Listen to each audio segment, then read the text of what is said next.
On July 2nd, 2026, a report that Anthropic, the company behind Claude, was in early talks with Samsung about designing its own AI chip. Broadcom dropped, Nvidia dropped, Micron, AMD, Western Digital, all lower on the same headline. Think about that for a second. A rumor that one AI lab might eventually want to design its own silicon was enough to move billions of dollars of market value in an afternoon. That reaction tells you something important. Designing custom AI chips for the world's biggest tech companies has become one of the most valuable and most closely watched businesses in semiconductors. And right now, two companies control almost all of it. Today on Future AI Stocks, I'm John A.G., and we're breaking down Broadcom versus Marvell, the custom chip war. Two companies quietly designing the specialized silicon inside Google, Amazon, Microsoft, Meta, and even OpenAI's AI systems. It's a rivalry that gets a fraction of the attention Nvidia versus AMD gets, but arguably matters just as much for where AI infrastructure spending is actually going. By the end of this video, you'll understand what each company actually does, how their businesses differ, what the real numbers say, and where the risk sits for each one heading into the back half of 2026. This video is for educational and entertainment purposes only. I am not a financial advisor, and nothing here is financial advice. Always do your own research before making any investment decisions. Here's the piece almost nobody explains clearly enough. Nvidia sells general-purpose GPUs. Any company can buy them, run almost any AI model on them, and Nvidia's CUDA software makes them flexible. That flexibility is Nvidia's whole business, but flexibility has a cost. If you're Google or Meta or Amazon and you're running the exact same AI workload, say serving billions of search queries or recommendation feeds, a general-purpose chip is doing work it doesn't need to do. So the biggest tech companies started asking, what if we designed a chip that does exactly what we need and nothing else? That's a custom AI accelerator, sometimes called an ASIC, sometimes called an XPU. Google's version is the TPU, Amazon's is Trainium, Microsoft's is Maya, Meta's is called MTIA. Here's the catch. None of these companies actually know how to design and manufacture advanced chips from scratch. That's an entirely different skill set from building AI models. So they hire outside design partners to do the engineering, the chip architecture, the packaging, the connection to memory, the path to a fab-like TSMC. That design partner role is where Broadcom and Marvell live. And according to multiple industry estimates, these two companies together control somewhere close to 90 to 95% of that entire custom AI chip design market. Everyone else, including smaller players like MediaTek, is fighting over what's left. So this isn't a case of a forced comparison between two random stocks. Broadcom and Marvell are already, verifiably, competing for the same hyperscaler contracts, sometimes for the exact same customer, as we'll get into with Google in a moment. That's what makes this rivalry worth understanding properly. Let's start with the company that's currently winning this race by almost any measure, Broadcom, ticker AVGO. Broadcom designs what it calls XPUs, custom AI accelerator chips, for 6 confirmed customers: Google, Meta, OpenAI, Anthropic, Apple, and one more the company hasn't officially named, though analysts widely suspect ByteDance. Google alone has worked with Broadcom on 7 generations of its TPU chip going back to 2014, which tells you how deep and how sticky this relationship actually is. In April 2026, Broadcom locked in a long-term agreement with Google to design and supply future TPU generations, alongside a separate supply deal for networking gear, both running through 2031. That same announcement gave Anthropic access to roughly 3.5 gigawatts of TPU-based computing capacity starting in 2027. Bank of America's semiconductor analyst Vivek Arya described the deal as removing a key piece of uncertainty around whether Google might eventually bring that chip design work fully in-house. A few months later, in April, Broadcom expanded its Meta relationship too, a multi-year, multi-generation partnership to build out Meta's MTIA chip line, covering more than 1 gigawatt of compute in its first phase, with the roadmap extending to 2029. And in June, OpenAI unveiled its first custom inference chip, built with Broadcom, under the internal name Jalapeno. OpenAI says its own AI models actually helped in designing the chip, an interesting detail in itself. Now the numbers. In the second quarter of fiscal 2026, reported June 3rd, Broadcom posted total revenue of $22.2 billion, up 48% year over year, with AI semiconductor revenue alone hitting $10.8 billion, more than double what it was a year earlier. CEO Hock Tan told investors AI demand remains, in his words, insatiable, and guided AI semiconductor revenue to roughly triple year over year in the third quarter, targeting $16 billion. Here's the twist, though. Even with those numbers beating estimates, Broadcom stock dropped more than 12% the day after that report. Why? Because Tan didn't raise the company's existing target of $100 billion in AI chip revenue by 2027. And after a run this big, investors were reportedly pricing in an upgrade that didn't come. That's worth sitting with for a second because it says a lot about how this whole sector is being valued right now. We'll come back to it in the risk section. Now let's talk about the company playing catch-up, but doing it in a way that's created one of the best performing stocks of 2026. Marvell doesn't have Broadcom's scale, but it's carved out a specific role. It's the design partner hyperscalers turn to when they want a second source, rather than depending on one company for everything. Marvell co-designs Amazon's Trainium AI accelerator and Microsoft's Maya chip, and it's also worked with Google on the Axion ARM-based CPU. In May, reports emerged that Google was in early talks with Marvell about two entirely new chips, a memory processing unit and a separate inference-focused TPU variant.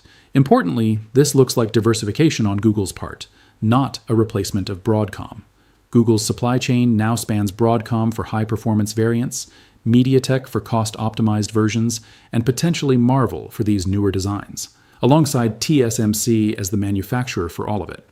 Marvell's most recent quarter, fiscal Q1 2027, reported on May 27th, showed record net revenue of $2.418 billion, up 28% year over year, and non-GAAP earnings of 80 cents per share, beating the 79 cents analysts expected. Data center revenue reached $1.833 billion, up 27% year over year, and now makes up 76% of the company's total business. Management raised its outlook for both fiscal 2027 and fiscal 2028, citing what it called an exceptional increase in AI-related bookings, and guided next quarter's revenue to $2.7 billion. On the custom silicon side specifically, Marvell said that business is on track to grow more than 20% this fiscal year, and to more than double the year after, as both new and existing hyperscaler programs ramp up. One relationship worth flagging, in late March, Nvidia invested $2 billion directly into Marvell, and the two are now partnering through something called NVLink Fusion, which connects Marvell's custom chips and networking gear into Nvidia's own interconnect ecosystem. That's a notable vote of confidence from the company that otherwise competes with the entire custom chip category. Marvell stock is up more than 130% in 2026 as of this recording. But interestingly, 24/7 Wall Street noted the stock has actually posted a negative move on the day of earnings in each of its last 4 reports, even when it beat expectations. That's a pattern worth understanding before you assume good numbers automatically mean a higher stock price the next morning. So who actually wins this fight? The honest answer is, by scale, Broadcom is winning clearly right now, but Marvell is winning on growth rate and on how the market is rewarding the stock. On scale, there's no contest. Broadcom's AI semiconductor revenue alone, $10.8 billion in a single quarter, is roughly 4 to 5 times Marvell's entire quarterly revenue.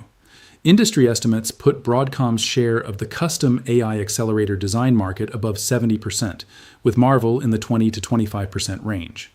Broadcom is locked into Google through 2031, has 6 named customers, and is targeting over $100 billion in AI revenue by 2027.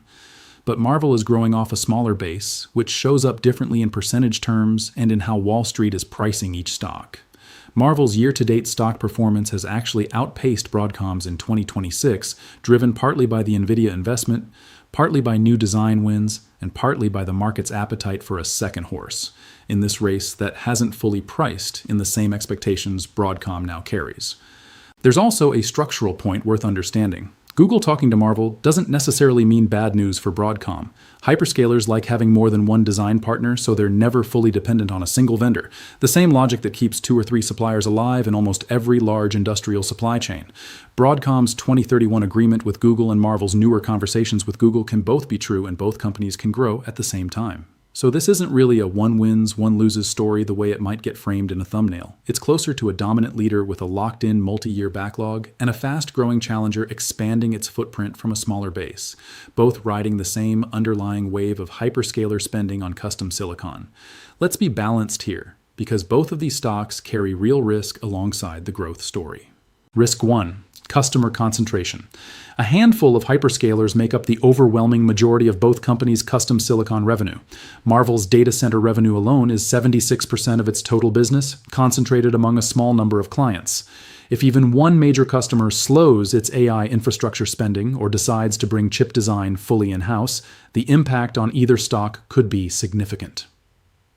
Risk 2. Customers exploring in-house or alternative options.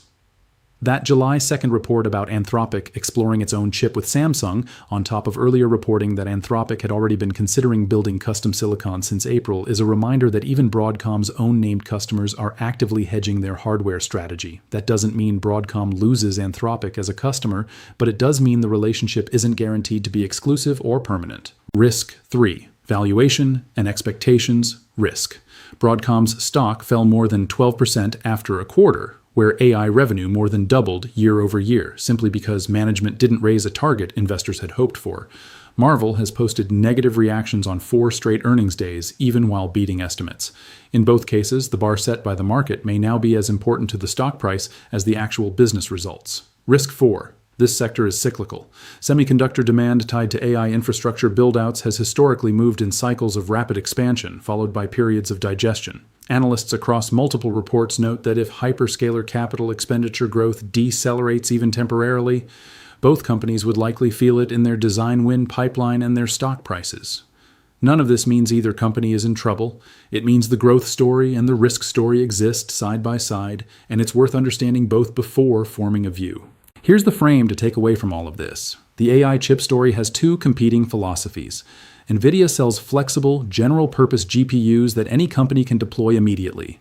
Broadcom and Marvell sell design expertise for the opposite approach, chips built for one company's exact workload at a lower cost per unit once you're running at hyperscaler scale. Neither approach is replacing the other. Nvidia's GPU business remains enormous, but the custom silicon side of the market is growing fast, and Broadcom and Marvell sit at the center of nearly all of it, together capturing something close to 90 to 95% of that specific design market, according to multiple industry estimates. Broadcom, AVGO, is the dominant player.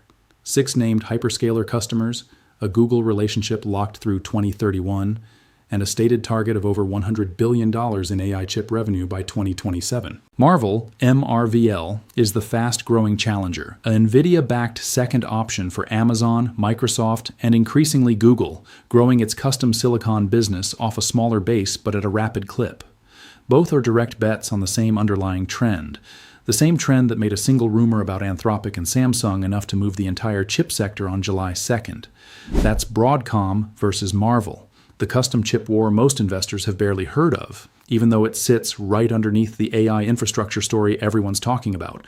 If this helped you understand where hyperscaler chip spending is actually going, hit like. It helps future AI stocks reach more people who want real research instead of noise. Let me know in the comments, do you think Broadcom stays dominant or does Marvell keep closing the gap? I read every comment, and if you're not subscribed yet, now's the time. I'm Johnny G. I'll see you in the next one.